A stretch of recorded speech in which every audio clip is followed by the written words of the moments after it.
Carlisle's Crown Hotel was the setting for the UK's first ever night vision demo weekend earlier this month, hosted by Scott Country International.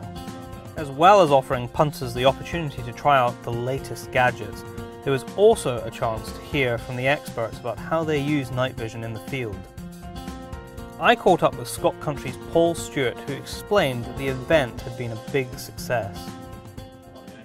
People need to compare night vision. We've got a lot of kit here today and people love to be able to see how they compare against each other. Where we've never really done big game fairs in terms of promoting night vision products. With the night vision demo terminal we've got, it's a great thing for people to do. They can come, we can have this pitched up in a field with a marquee. People can come and try in broad daylight and sunlight hopefully and try all the latest night vision. So yeah, for sure we're going to do it again. Next up, I managed to grab a minute with UK importers Thomas Jacks, who gave me the lowdown on Pulsar's latest IR illuminator.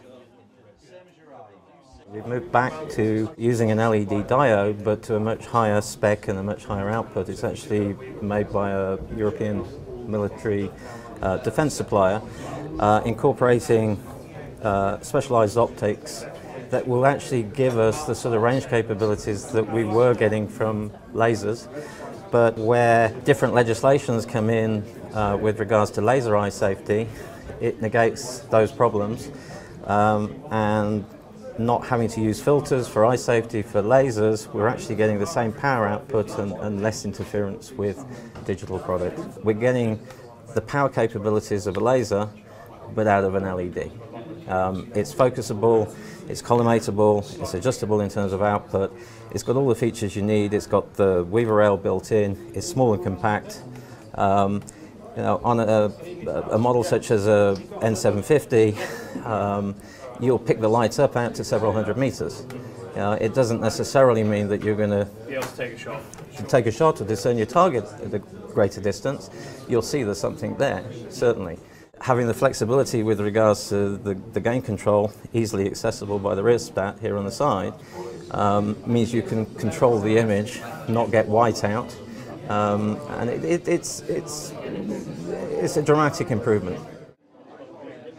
Elsewhere, Jake Hallwell from Nightsight was showcasing an interesting new addition to the British company's range, the Handheld Spotter. This is the Nightsight Spotter, handheld unit as opposed to our usual rifle-mounted units. This will see even further than the NS200. It'll see up to 400 meters, probably more. You know, we test it as far as we can, but it'll see eyes 800–900 meters out. It's a very simple unit.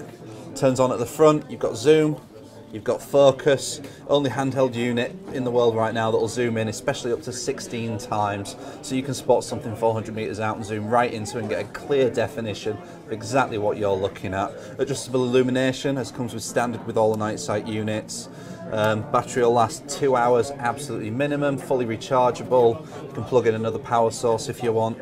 Basically, for £899, it's the single best spotting unit on the market that you're going to find. The perfect team up with the Nightsight 200, but if you've got any other night vision from any other manufacturer, it's the perfect team up with them as well, because like the Nightsight, it uses infrared instead of ambient light to illuminate what you need to see. Therefore, if you shine that infrared out in front of anything, in front of any other night vision unit, it'll help it. We officially launching and showing it off properly for the first time here with Scott Country, and we're shipping out to all of our stockists next week, so get speaking to anyone who's an Nightsight stockist and get your orders in. Sporting Rifles' very own Mike Powell was a busy man at the expo, offering his pearls of wisdom on the development of night vision technology as one of the expert speakers. He also found time to grill Paul as he demoed the new improved Ford DFA 75 from Pulsar. The zeroing of the device is much easier to use now. Instead of having to recalibrate it and reset your horizon. That was a bit of a problem. It was, yeah, absolutely. Thanks to Byron, that was sorted at the time. There's a dial-in system now where you tell the device what your rifle's zeroed at. So if you got it on your 178 HMR zeroed at 100 meters, you tell it 100 meters. You put it on your 22-50 zeroed at 150 meters, you dial in 150 meters and off you go. So at the moment we don't have the built-in Pulsar illuminator on there. We're using the external Night Master. Right. Now before, when you look through the device, you would have little icons along the bottom, so you can adjust your secondary reticle up, down, left, right to 0. Yep. Now you have a little click wheel at the side, click wheel at the side. You select through the menu functions. You hold down the menu button and you can scroll through all the functions, and you can set your distance, and you literally click through the wheel and you will see 100 meters, 200 meters. You dial in where you want to go, check your alignment, and that's you ready to rock and roll. While would-be customers tried out the products on offer, Darren Perks talked me through Spypoint's brand new BF10 HD. For 2013, Spypoint have brought out the BF10 HD. BF stands for Black Flash. It's 10 megapixels and it's a 720 HD wildlife camera. The camera is it's been completely sort of reconfigured, if you like, and the difference with the last year's models, which will be the HD10, is that this uses black LEDs rather than the red LEDs. Red LEDs, we know that foxes can see the glow when they're close to the camera, and humans can see it.